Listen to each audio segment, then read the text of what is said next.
नमस्कार, मैं दीमा प्रसाद। इस वक्त आप देख रहे हैं रिपब्लिक भारत और बुलेटिन की शुरुआत में सबसे बड़ी खबर पे हम नजर डालते हैं कि काबुल में नई सरकार का जो गठन हो चुका है, तो प्रमुख कौन है, किन किन चेहरों को क्या बड़ी जिम्मेदारी मिली है। सबसे बड़ी जिम्मेदारी सौंपी गई है अखुंजादा को। अखुंजादा, तालिबान की अंतरिम सरकार का जो ऐलान हुआ है उसमें अखुंजादा की भूमिका है राष्ट्रपति की। तालिबानी सरकार में राष्ट्रपति की भूमिका में है मुल्ला मोहम्मद हसन अखुंद प्रधानमंत्री है और 2 डेप्यूटी पीएम बनाए गए हैं।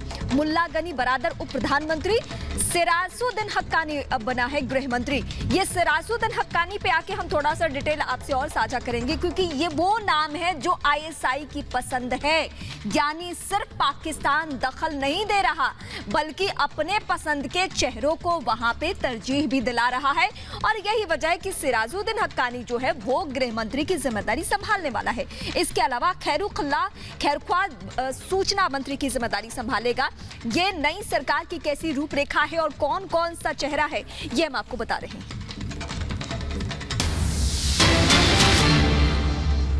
तो तालिबान की अंतरिम सरकार अवैध है, ये एनआरएफ का कहना है। अफगानी लोग तालिबान के खिलाफ अपनी लड़ाई जारी रखेंगे, ये एनआरएफ का कहना है, जो लगातार डटा हुआ है। जब तक अफगानिस्तान तालिबान से आजाद नहीं हो जाता है, तब तक अफगानी लोग अपनी लड़ाई जारी रखेंगे। वो अपने मिट्टी के लिए लड़ रहे हैं, वो अपने गुरूर के लिए लड़ रहे हैं, और यही वजह है कि उनका बार बार कहना है कि हम लड़ना नहीं छोड़ेंगे। वोट से ही चुनी जाएगी अफगान की सरकार, ये सीधी सीधी चेतावनी एनआरएफ की तरफ से। भले ही इस सरकार का गठन हो गया हो, लेकिन एनआरएफ को ये मंजूर नहीं है। चेतावनी क्या दी गई है कि अब सिर्फ पंजशीर या फिर उसके आसपास के इलाके नहीं, बल्कि पूरे अफगानिस्तान से आवाज उठने वाली है। अफगानिस्तान में तालिबान ने अंतरिम सरकार की घोषणा कर दी है और इस तालिबानी मंत्रिमंडल में आतंकियों का बोलबाला है। प्रधानमंत्री, उप प्रधानमंत्री और गृह मंत्री जिनको भी बनाया गया है, वो इनामी आतंकी हैं। अब हम आपको रिपोर्ट के जरिए इनके पूरे प्रोफाइल के बारे में बताते हैं, फिर आपको यकीन होगा कि इन्हें आतंकी क्यों कह रहे हैं। देश का नंबर 1 चैनल, हम आपके साथ हैं लगातार लाइव।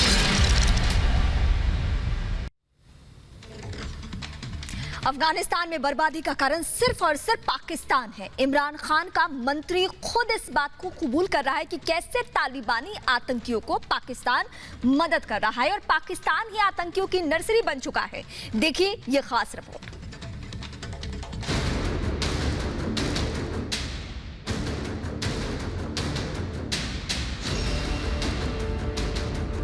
कई ये तालिबान लीडर जो टॉप हैं वो पैदा पाकिस्तान में हुए, पढ़े पाकिस्तान में। पाकिस्तान के न्यूज चैनल पर इमरान के मंत्री का कबूलनामा सबूत है उन गुनाहों का जिनकी आग में अफगानिस्तान की आवाम झुलस रही है। सबूत है इस बात का कि कैसे आतंकियों की फौज को बरसों से तैयार करता आया है पाकिस्तान। अफगानिस्तान में तालिबानी आतंकी सत्ता पर काबिज हो चुके हैं। करीब 1 महीने के अंदर पूरे अफगानिस्तान की स्थिति बद से बदतर हो गई है। लोग सड़कों पर हैं, हालात दिन ब दिन खराब होते जा रहे हैं और इस बुरे हालात का जिम्मेदार सिर्फ और सिर्फ आतंकियों का गढ़ पाकिस्तान है। तालिबान के ये खूंखार आतंकी अफगानिस्तान को जला रहे हैं, जिसकी पूरी तालीम पाकिस्तान में ही हुई है। ये सभी आतंकी पाकिस्तान के क्वेटा, पेशावर या अन्य जगहों पर आतंक की ट्रेनिंग लेकर यहाँ तक पहुंचे हैं। पाकिस्तान ने इन आतंकियों को पाला पोसा है, जिसकी गवाही दुनिया के सामने इमरान सरकार के मंत्री ही दे रहे हैं। कई ये तालिबान लीडर जो टॉप हैं वो पैदा पाकिस्तान में हुए, पढ़े पाकिस्तान में। इसमें तो पाकिस्तान की खिदमात हैं कि इनको हमने तालीम दी और अब भी कई पढ़ रहे होंगे। आपको बता दें कि तालिबान कैबिनेट के 6 से ज्यादा मंत्री पाकिस्तान के मदरसों से तालीम ले चुके हैं। पेशावर से करीब 60 किलोमीटर दूर खटक में जिहाद का ये मदरसा मौजूद है, जहां से तालिबान कैबिनेट के 6 से ज्यादा मंत्रियों ने आतंक का पाठ पढ़ा है। तो तालिबानी सरकार मुखिया हसन अखुंजादा खुद क्वेटा के मदरसे से आतंक की ट्रेनिंग ले चुका है। पाकिस्तान का मंत्री शेख रशीद तो यहाँ तक कबूल रहा है कि आतंकियों की फौज को अभी भी तैयार किया जा रहा है। आज भी पाकिस्तान सरकार के संरक्षण में जिहाद के नाम पर मासूमों को बरगलाया जा रहा है, जिन्हें दहशतगर्द बनाने की ट्रेनिंग दी जा रही है और मजहब के नाम पर दुनिया को दहलाने का खाका तैयार किया जा रहा है। इसमें तो पाकिस्तान की खिदमात हैं कि इनको हमने तालीम दी और अब भी कई पढ़ रहे होंगे। यही वजह है कि दुनिया पाकिस्तान को आतंकिस्तान के नाम से जानती है और इसी आतंकिस्तान के खिलाफ अफगानिस्तान के तमाम शहरों में लोग सड़कों पर उतर गए हैं। पाकिस्तान की साजिश के खिलाफ जगह जगह प्रदर्शन जारी है और जुबान पर सिर्फ एक ही नारा है, पाकिस्तान मुर्दाबाद।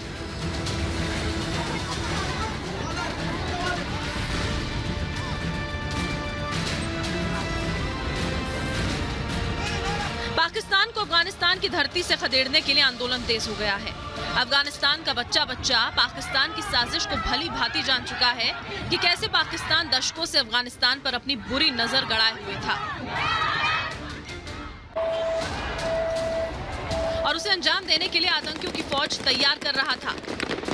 कई ये तालिबान लीडर जो टॉप हैं वो पैदा पाकिस्तान में हुए, पढ़े पाकिस्तान में।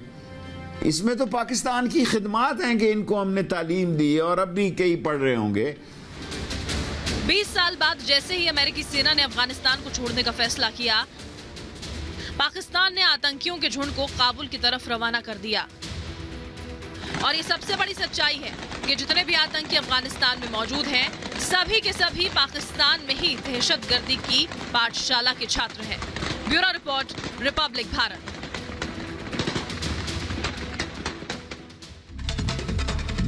और अब हम आपको बताने जा रहे हैं कि इन सब की प्रोफाइल क्या है, ये हम आपको डिटेल बताते हैं। तालिबान कट्टरवाद का ये समर्थक है अखुंज़ादा, महिला अधिकार का सबसे बड़ा विरोधी रहा है। हसन अखुंद कट्टर धार्मिक नेता है, ये इसका प्रोफाइल तालिबान के संस्थापक का करीबी रहा है। संयुक्त राष्ट्र की आतंकी सूची में इसका नाम शामिल है। आतंकी नीति का ये सपोर्टर रहा है। पाकिस्तान की जेल में 8 साल कैद रहा है। तालिबान के संस्थापकों में से एक है मुल्ला बरादर, जिसको भूमिका मिली उप प्रधानमंत्री की। मुल्ला उमर का करीबी था बरादर, जलालुद्दीन हक्कानी का बेटा है। ये इसके बारे में हम आपको बता रहे, $10 मिलियन का इनाम इस पे। ये इनामी आतंकवादी है, अमेरिका की मोस्ट वांटेड लिस्ट में ये शामिल है। दुनिया के खूंखार आतंकियों में इसका नाम आता है। तालिबान की मिलिट्री विंग का कमांडर है मुल्ला याकूब, जिसको रक्षा मंत्री की जिम्मेदारी मिली है। मुल्ला उमर तालिबान का संस्थापक था और तालिबान के लिए धन जुटाने की जिम्मेदारी इसके कंधे पर है। अमेरिका के मोस्ट वांटेड लिस्ट में नाम एक और जो है वो है अखुंज़ादा का, हिम्मतुल्लाह अखुंज़ादा अमीर। महिला अधिकार का ये भी सबसे बड़ा विरोधी। इनमें से जो भी हैं सबका यही एजेंडा है। हसन अखुंद कट्टर धार्मिक नेता है, तालिबान के संस्थापक का ये करीबी है। तो ये इनके बारे में डिटेल हम आपको बता रहे हैं। संयुक्त राष्ट्र की आतंकी सूची में इसका नाम शामिल है। आतंकी नीति का ये समर्थक रहा है। तो हम क्यों आपको बार बार कह रहे हैं कि जो ये सरकार का गठन हुआ है वो आतंकियों की सरकार है, क्योंकि इनका प्रोफाइल ये बयां कर रहा है। इस बीच हम पंजशीर की बात कर लेंगे। पंजशीर के रूखा में भयंकर लड़ाई जारी है अभी भी। मसूद के लड़ाकों ने तालिबान पर हमला बोला है, तालिबानियों पर हमला बोला है। पूरी तरह से भयंकर गोलीबारी लगातार होती रही और कहीं से भी पीछे हटने को मसूद के लड़ाके तैयार बिल्कुल नहीं है। ये फिर आपके सामने तस्वीरें, और ये तस्वीरें दिन भले ही बदल रहा है लेकिन तस्वीरें नहीं बदल रही है। युद्ध की स्थिति लगातार है। ये पंजशीर के रूखा की स्थिति, जहां पे लगातार गोलीबारी की आवाज आप तक पहुंच रही है।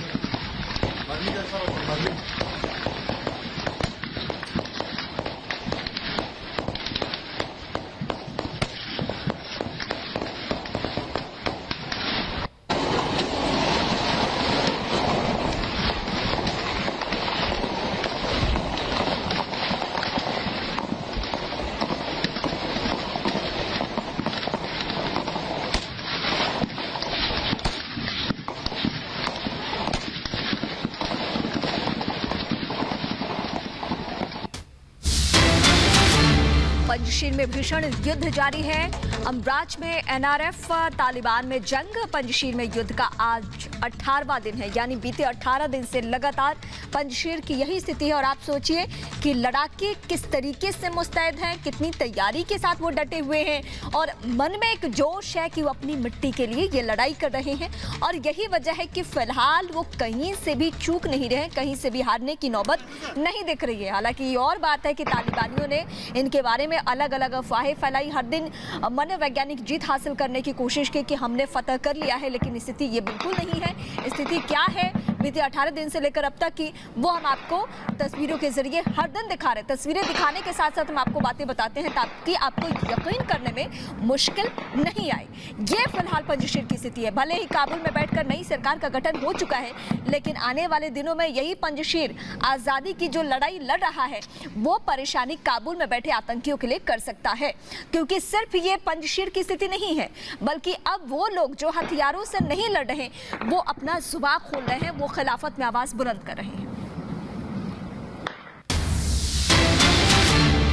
हेरात में प्रदर्शन के दौरान फायरिंग, तालिबानी फायरिंग में 2 की मौत हो चुकी है। पाक के खिलाफ लोगों का प्रदर्शन जारी है। ये हेरात की स्थिति, प्रदर्शन के दौरान फायरिंग हो गई और निहत्थे लोग जो सिर्फ और सिर्फ आकर खिलाफत कर रहे हैं उनके ऊपर फायरिंग की गई है। ये हेरात की स्थिति है, प्रदर्शन के दौरान फायरिंग। ये हर लोकतांत्रिक देश में ऐसा होता है कि लोग विरोध में आवाज उठाते हैं, लेकिन चूंकि ये आतंकियों का गढ़ बन चुका है, यहाँ किसी के भी अधिकारों से कोई लेना देना नहीं है।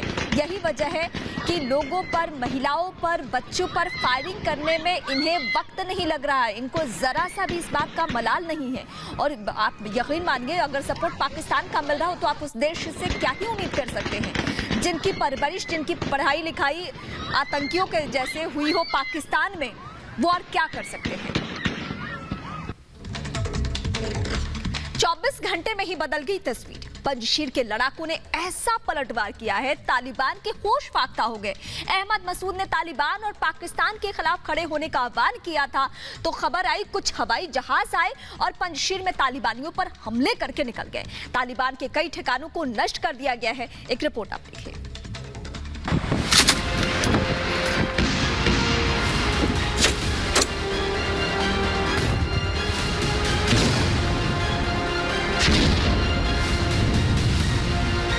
पंजशीर में एक ही दिन में बाजी पलट गई।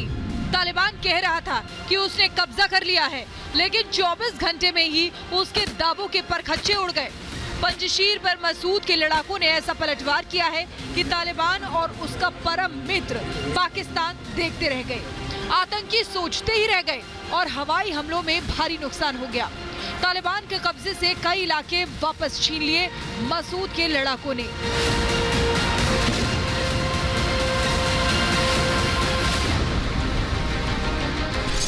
चौबीस घंटे में पलटवार। तालिबान पाकिस्तान को बड़ा नुकसान।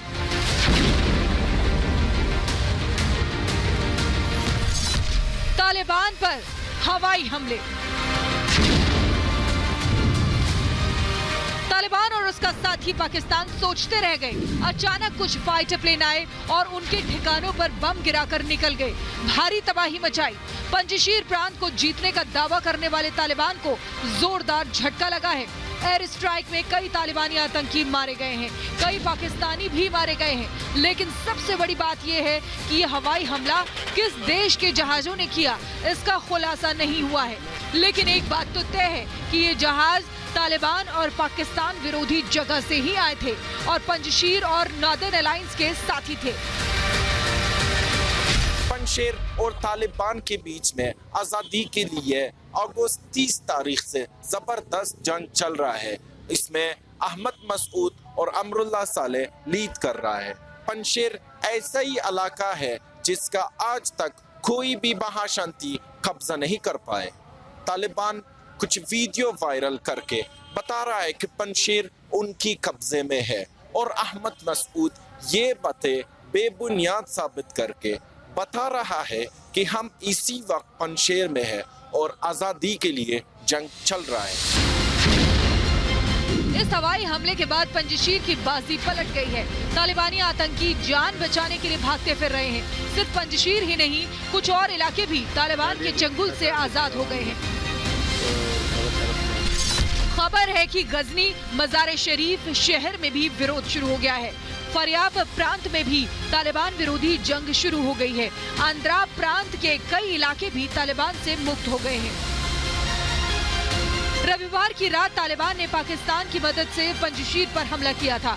नॉर्दर्न अलायंस को खासा नुकसान हुआ था, लेकिन अगले ही दिन अहमद मसूद ने ऐलान कर दिया था कि खून की आखिरी बूंद तक लड़ेंगे। एक ही दिन बाद दिखा दिया कि क्यों इन लड़ाकों के बारे में कहा जाता है कि हार मानना नहीं सीखा है। 24 घंटे भी नहीं बीते थे कि पंजशीर में तालिबानी ठिकानों पर जबरदस्त हमला होता है। तालिबान को ये साफ कर दिया है कि भले ही पाकिस्तान की पूरी सेना साथ लेकर आ जाए,